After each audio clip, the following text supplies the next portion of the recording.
Well, my name is Mickey Smith. I'm a local educator. I teach at Maplewood Middle School. I've been there for close to 10 years now, and I'm a product of the Southwest Louisiana community. From Westlake area, originally graduated from Westlake High, and also attended and graduated from McNeese State University. While I was here, I served in different capacities. I was a part of the Pride of McNeese marching band, served as drum major, and had an opportunity to come back and get my master's degree as well. So for me, McNeese State University has been a huge part of my life.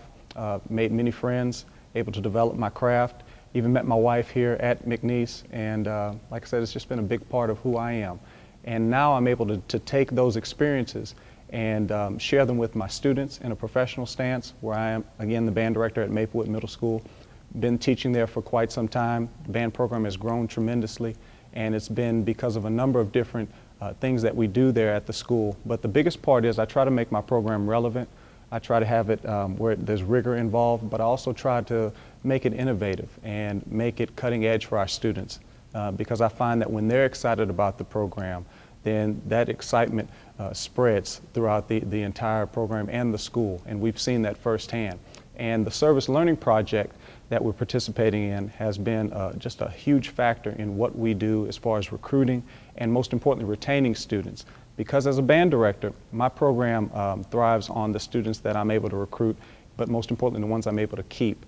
And I find that when students feel that they're successful, when they feel they're getting something out of the program, and when they're excited about learning, then, you know, it's not a chore to get them to come back and build upon those experiences. And a few years back, I was speaking with some of the professors here at McNeese in the music department, and just sharing with them how, from a band director standpoint, there were some things, even as a young teacher, we felt, even though our educational background was very substantive and we had great teaching, you just still felt ill-equipped in some areas. And when we came out, just the daunting task of knowing all these instruments and being a doctor, if you will, having to diagnose all the different things that the students are throwing at us, it was a bit much. For me, I was a saxophone student, but I didn't have a strong background in percussion or brass. There's a particular class called Woodwind Pedagogy, where in 12 weeks, you learn 12 instruments, basically. So the task of trying to learn 1 week per instrument, it can be very overwhelming. And even though if you're able to go through it, what you retain from that course always isn't ideal. So when you get into the classroom, we found that sometimes, you know, those students weren't ready for the challenges and the rigors of the classroom. So talking with them, we particularly Professor Jan Scott, talking with her, we brainstormed and had some ideas about bringing that learning outside of the university into a real life situation. And that's how the Service Learning Partnership was formed. And in a short summary, basically what the students do is they participate in their Woodwind Pedagogy class here on campus at McNeese. They go through the 12-week course, they learn the ins and outs of the instruments. But the exciting part of the class is those college students then come over to my school, Maplewood Middle School, and my classroom serves as the lab, where they get to sit down with the students. And it's funny watching these college students sit in with little middle school students, but it's amazing to see the collaboration that happens. Because those college students get a lot of that out of that class, because number one, they're seeing how those concepts are taught from a teacher to 12-year-olds or 11-year-olds, and in some cases 10-year-olds. And that in itself is an art form that you can't really teach in class, but you have to experience it. Some things are taught, some things are caught. And in this instance, with the Service Learning Partnership, it allows our students to catch those concepts that maybe aren't easily described in a classroom setting or in a lecture series. So they learn the instruments along with the students, and then after a few weeks, we begin to give the college students opportunities to participate in class as an instructor. Again, not teaching the entire class, but working in small groups, maybe giving each college students about 4 or 5 students to work with in a small group area.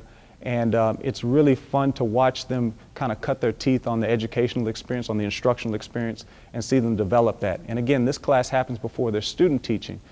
So this is really setting the stage for an even more successful student teaching or session when they're getting ready to graduate. As the weeks continue, the students' responsibilities increase in the class. They get opportunities to do one-on-one. They get opportunities to teach entire classes. They even participate with the students, and we have what we call chair tests, where each week the students have to, my students and the college students have to learn a particular passage of music or a particular exercise or study, and they play it off.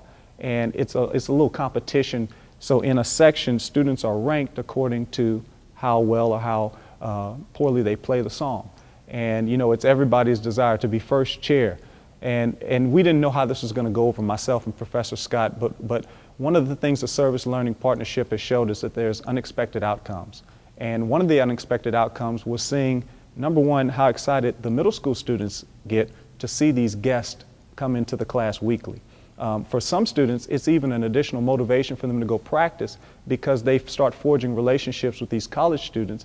And like anything else, they want to make their college partners proud and they want to show them what they've learned. So it's helped me as a band director to help motivate. One of the unexpected outcomes as well was seeing how motivated the college students would be to learn their instrument. Because I guess for lack of a better word, what college student wants to be outplayed by an 11-year-old? So even though that these college students, this may have been their first week or 2 weeks on that instrument, we've seen firsthand that they go home and practice a whole lot more because they want to show up to class ready, because these students are looking at them as musical superiors, so to speak. So there's a synergy that happens there where they're working together, and I've really seen where it's a win-win for both student parties. From a teacher standpoint, Professor Scott has mentioned that this has been just a boost to the class as a whole, because she's able to show them things that she herself couldn't explain just because physically they don't have all the things that we have in our band hall. Also, because of my expertise as a middle school teacher, there are certain concepts I can express, certain things that I can show in my class that she can't hear in this capacity in a lecture series. She's also mentioned that the students come back engaged, asking questions. It really has sparked, it's really sparked a level of commitment from the students because they want to participate. They're more apt to do reflections on their experiences. It's been more than just a class. It's been just that. It's been an experience for those students. And for her, that's what makes it more fulfilling to teach this class. So she said it's been a fantastic addition. For me as a band director, in many states, you know, the music programs are being cut and there's always budget cuts, so to speak, and we've been very fortunate here, but at the same time, we don't have a lot of the luxuries here in our community that some other schools and other states have, as far as having assistant band directors and professional staff that come in and work and supplement the work that we do during the day. I am the only band director on my campus, and I'm responsible for 160 students. So to be able to teach each individual student, you know, poses some challenges. And this service learning project has allowed me to continue teaching in that quality manner, but to have it reinforced with the help of young, excited, potential teachers in the form of our college students. So they come in and I'm able to delegate, I'm able to give them responsibilities that will help, you know, bolster them and help develop them as future band directors as well. And at the same time, just helping our program all at the same time. So it's really been a win-win for myself, for Professor Scott, for the student participants. And even today, I have some students that are now in their junior and senior years, and they still come back and ask about the McNeese students. And I have some of the McNeese students that go out and they participate in the community in the form of marching festivals, in the form of working with small group instruction or community groups. And they're always amazed that these kids remember them. And it just goes to show that, you know, kids don't care how much you know, but they care how much you care. That's what they really, at the end of the day, they care about. They can sense that. And this partnership has allowed me in a small way to show future teachers what the benefits of education can be. Not just the musicality of it, not just a paycheck or anything like that, but that you're impacting kids' lives and that they, you know, it really speaks to their whole development in a sense. So service learning, I believe it's been just that. It's been a service to our school. I believe that what I'm doing is a service back to our university.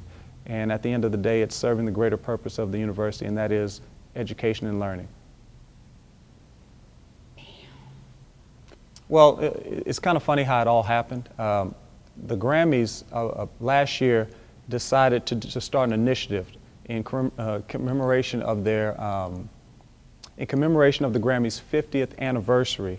They decided to bring recognition to those people that make music possible, because for the last 50 years they've been recognizing the artists, and somebody had to start those individuals, whether it was a voice teacher or piano teacher or a band director, orchestra director, choir director.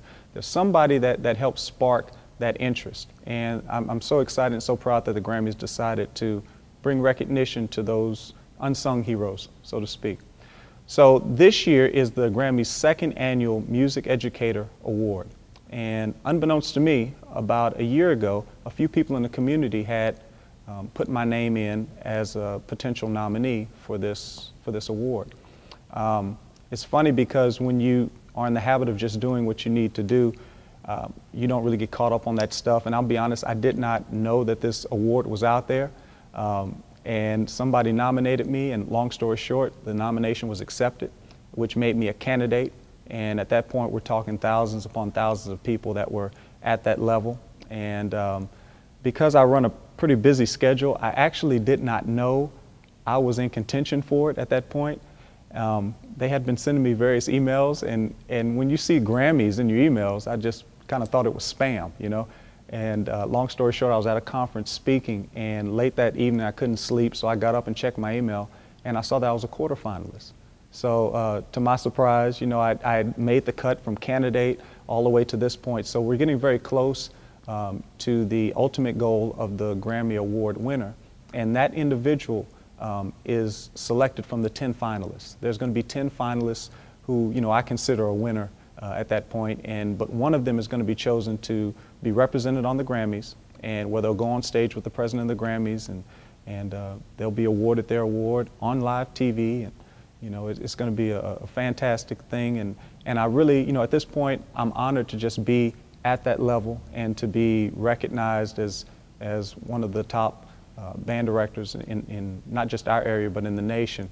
So if it didn't go any farther, it would be, a blessing. But at the same time, I'm excited to see what potentially could become of this. So we'll know in the next few weeks if I've made it to the next level. But I hope that more than anything, that I'm able to receive this award, because I think it would allow me to show the nation, even the whole world, what we have right here in Southwest Louisiana, and to be an alumni of McNeese State University, and to bring that to a nationwide stage, and then to show the power of music education. I think it would be a tremendous platform, and one I don't take lightly. So I think, I'm very thankful for my education here at McNeese, because it has made me the teacher that I am today. And to be able to be recognized with some of our top folks is a tremendous experience.